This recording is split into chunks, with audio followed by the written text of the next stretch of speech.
Dear students, हम class 7th का chapter 4 simple equation पढ़ रहे हैं।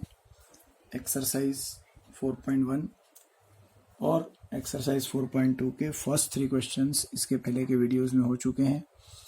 आज हमको डिस्कस करना है एक्सरसाइज 4.2 का लास्ट क्वेश्चन नंबर 4। इस पूरी एक्सरसाइज में हमको इक्वेशन सॉल्व करके वेरिएबल की वैल्यू निकालनी है।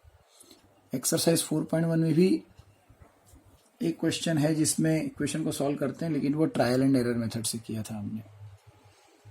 4.2 में हम जो मेथड अप्लाई कर रहे हैं वो है,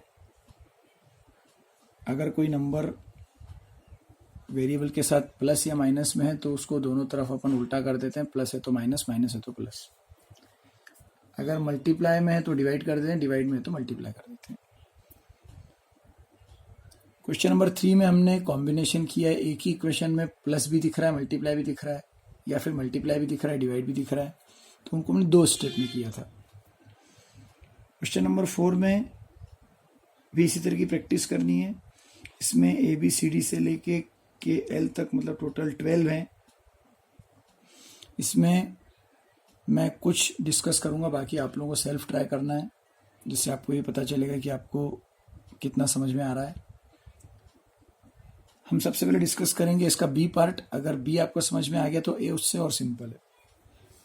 4th का बी है 10p + 10 = 100। तो पहले हम देखेंगे कि ये 10 प्लस में है तो बोथ साइड हम इसको माइनस कर देंगे। LHS में -10 कर दिया, RHS में भी -10 कर दिया।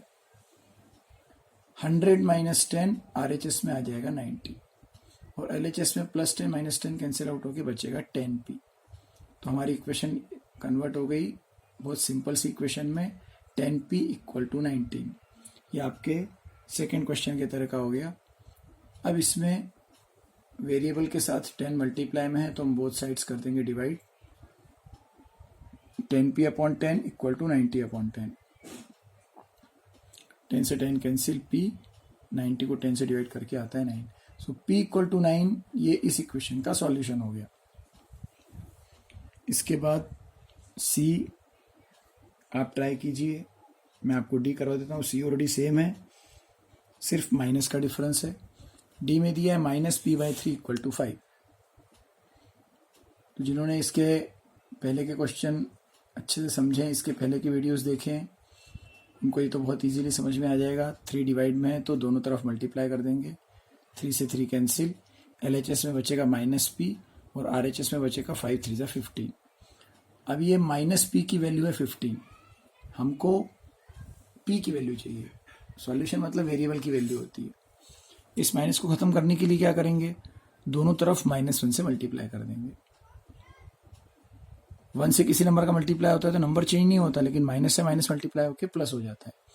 तो multiply both sides by -1।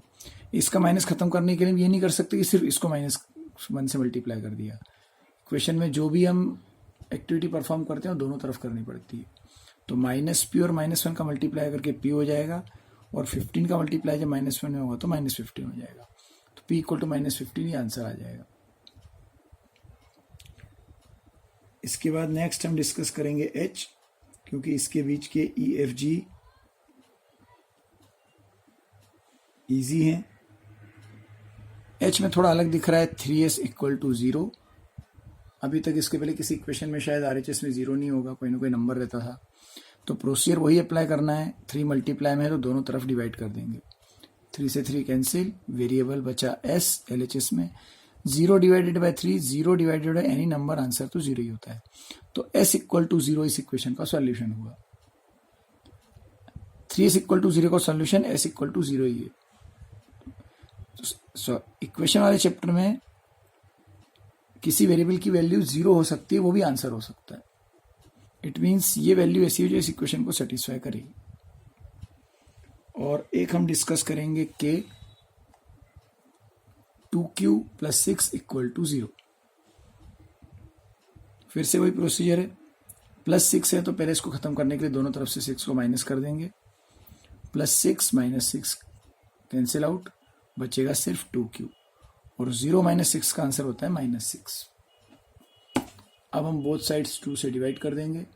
2q/2 = -6/2। 2 से 2 कैंसिल, बचा Q, और -6/2 का आंसर -3। तो Q इक्वल टू -3 इस इक्वेशन का सॉल्यूशन हुआ। तो इसमें मैंने 4 आपको एक्सप्लेन किए। जिन स्टूडेंट्स को क्वेश्चन नंबर 1, 2, 3 अच्छे से समझ में आ गए हैं, जिन्होंने सेल्फ प्रैक्टिस करके देख लिए अगर, तो 4th के बचे हुए पार्ट आप इजीली कर सकते हो। फिर भी अगर कोई आपको प्रॉब्लम आती है तो आप कमेंट सेक्शन में कमेंट करके पूछ सकते हो। नेक्स्ट वीडियो में उसको सॉल्व करने की कोशिश करूँगा आपकी प्रॉब्लम। आई होप कि समझ में आ गया होगा। हम नेक्स्ट एक्सरसाइज नेक्स्ट वीडियो में डिस्कस करेंगे। मिलते हैं अगले वीडियो में। Thank you.